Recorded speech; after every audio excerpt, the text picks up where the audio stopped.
क्या कनेक्शन हो सकता है एक 12 साल के बच्चे, रिजर्व बैंक ऑफ इंडिया और सुप्रीम कोर्ट के बीच? अरे सुनने में तो थोड़ा अजीब लगता है, पर ध्यान से देखें तो ये सभी आज अपने अपने दायरे में पुराने नियम बदलकर कुछ नया लिख रहे हैं। एग्जैक्टली तो आज के इस डीप डाइव में हम 12 मई 2026 के सोर्सेस को डिकोड कर रहे हैं। मिशन वही है, ये समझना कि कैसे टॉप लेवल लीडरशिप नए नियम तय कर रही है। हाँ, और कैसे आम लोग और सोसाइटी इन नियमों से आगे बढ़कर नए कीर्तिमान बना रहे हैं। शुरुआत करें क्या टॉप लीडरशिप और पावर शिफ्ट से? बिल्कुल। जैसे सोर्सेस के मुताबिक वेस्ट बंगाल में सुवेंदु अधिकारी 9वें चीफ मिनिस्टर बन गए हैं, जो वहां की पहली बीजेपी सरकार है। राइट। और शिफ्ट से वहां नहीं है, कोस्टा रिका में देखिए, लॉरा वर्जीनिया फर्नांडेज डेलगाडो वहां की 50वीं प्रेसिडेंट बनी है। वेट, वो सिर्फ 39 साल की है ना? हाँ, 39 साल की। और ये ग्लोबल लेवल पर यूथ लीडरशिप का एक बहुत बड़ा सिग्नल है। वहीं इंडिया में भी मिलिट्री लेवल पर एक बड़ा शिफ्ट हुआ है। अच्छा, आप नए सीडीएस की बात कर रहे हैं? बिल्कुल। लेफ्टिनेंट जनरल एनएस राजा सुब्रमण्य अब नए चीफ ऑफ डिफेंस स्टाफ बने हैं। ये एक बड़ा स्ट्रेटेजिक मूव है। सही कहा। और इस डिफेंस और स्ट्रैटेजी में एक और टेक्निकल लेकिन इम्पोर्टेंट अपडेट है। इंडिया और ऑस्ट्रेलिया की 10वीं डिफेंस टॉक्स तो हुई हैं, साथ ही ब्यूरो ऑफ इंडियन स्टैंडर्ड्स ने पहली बार आईएसओ स्पेस सिस्टम्स की मीटिंग होस्ट की है। ये काफी बड़ी बात है। मतलब पहले हम सिर्फ मिशंस पर फोकस कर रहे थे। वही तो, मैं यही सोच रही थी कि आमतौर पर इंडिया तो स्पेस मिशंस लॉन्च करने के लिए जाना जाता है, तो स्टैंडर्ड्स की मीटिंग होस्ट करने का एक्चुअल इम्पैक्ट क्या होता है? इसका सीधा सा मतलब है ग्लोबल इन्फ्लुएंस। अब आईएसओ की मीटिंग होस्ट करने का मतलब है कि हम स्पेस टेक्नोलॉजी के ग्लोबल रूल्स और सेफ्टी स्टैंडर्ड्स तय करने वाली टेबल पर बैठ रहे हैं। ओह वाओ, यानी अब हम सिर्फ प्लेयर नहीं हैं। एग्जैक्टली, अब हम रूल मेकर बन रहे हैं। रूल मेकर बनने की बात चली है तो इकोनॉमी को कैसे भूल सकते हैं?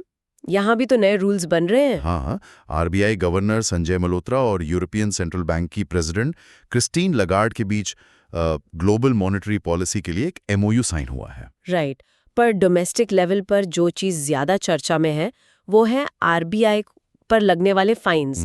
आरबीआई ने येस बैंक पर केवाईसी नॉर्म्स के लिए करीब 31 लाख और एचपी ग्रामीण बैंक पर 5 लाख का फाइन लगाया है। हाँ, आरबीआई यहाँ काफी सख्ती दिखा रहा है। लेकिन ऑनेस्टली येस बैंक जैसे इतने बड़े इंस्टीट्यूशन के लिए 31 लाख तो मतलब किसी स्पीड बम जैसा है ना?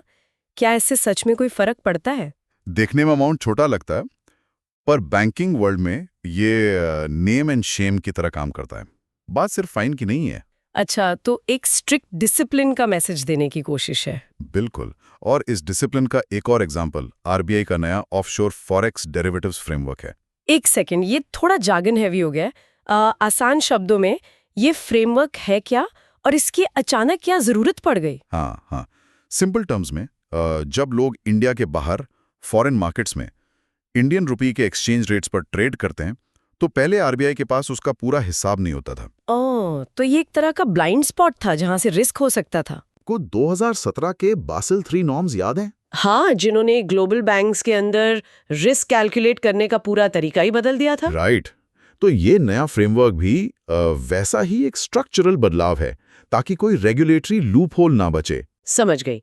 तो सिस्टम अपने लूप होल्स बंद कर रहा है। अब थोड़ा उन पर नजर डालते हैं जो नए रास्ते खोल रहे हैं। जैसे अर्जेंटीना के फस्टीनो ओरो ने तो हिस्ट्री क्रिएट कर दी। अरे, उन्होंने तो कमाल कर दिया। सिर्फ 12 साल 6 महीने की उम्र में वो दुनिया के सेकंड यंगेस्ट चेस ग्रैंडमास्टर बन गए हैं। इनक्रेडिबल। और इधर शंघाई में Indian women's recurve archery team ने भी तो गोल्ड जीतकर नया रिकॉर्ड बनाया है। सही बात है।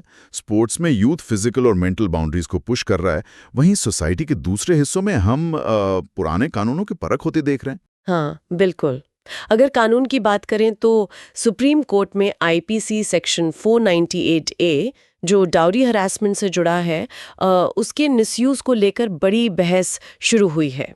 राइट। सोर्सेज बताते हैं कि कोर्ट यहाँ कानून की जरूरत और उसके गलत इस्तेमाल के बीच एक न्यूट्रल बैलेंस ढूंढने की कोशिश कर रहा है। और इसी तरह के सोसाइटल प्रोग्रेस के लिए इंफ्रास्ट्रक्चर को भी अपडेट किया जा रहा है ना, जैसे डॉक्टर जितेंद्र सिंह ने बीएचयू में साथी फैसिलिटी का रिव्यू किया है। हाँ, बीएचयू साथी काफी इंपॉर्टेंट प्रोजेक्ट है। साथी मतलब वही ना जो यूनिवर्सिटीज में एडवांस्ड रिसर्च मशीन्स का सेंट्रलाइज्ड हब होता है, ताकि फंड्स की कमी ना हो रिसर्चर्स को। सही कहा आपने, क्योंकि अगर वर्ल्ड क्लास इक्विपमेंट हर रिसर्चर तक नहीं पहुंचेंगे तो इनोवेशन कैसे होगा। साथ ही जेएनके में स्टार्टअप्स के लिए नया एमओयू भी आया है, और वो 2026 के लैवेंडर फेस्टिवल की तैयारियां, ये सब दिखाते हैं कि इनोवेशन को ग्रासरूट लेवल पर लाने की कोशिश चल रही है। बिल्कुल। तो चाहे इकोनॉमी के स्ट्रिक्ट नियम हो या यंग एथलीट्स के रिकॉर्ड्स, हर चीज नई स्पीड से आगे बढ़ रही है। सही कहा।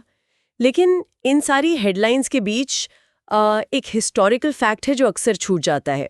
12 मई का दिन इंटरनेशनल नर्सेज डे के रूप में भी मनाया जाता है। हाँ, ये सच में उन हेल्थ केयर वर्कर्स का दिन है जो बिना किसी शोर शराबे के पूरी सोसाइटी के स्ट्रक्चर को संभालते हैं। वही तो, यही आखिरी सोचने वाली बात है। जब पूरी दुनिया बड़े political leaders, billion dollar banks और स्टार एथलीट्स की चर्चा में व्यस्त रहती है, तो क्या सोसाइटी को असल में चलाने वाले इन अनजान हेल्थ केयर हीरोज का योगदान सबसे बड़ा नहीं है? बिल्कुल है, पर बदकिस्मती से सबसे कम चर्चा इन्हीं की होती है। सही में, ये सच में एक ऐसी बात है जिस पर हम सबको विचार करना चाहिए।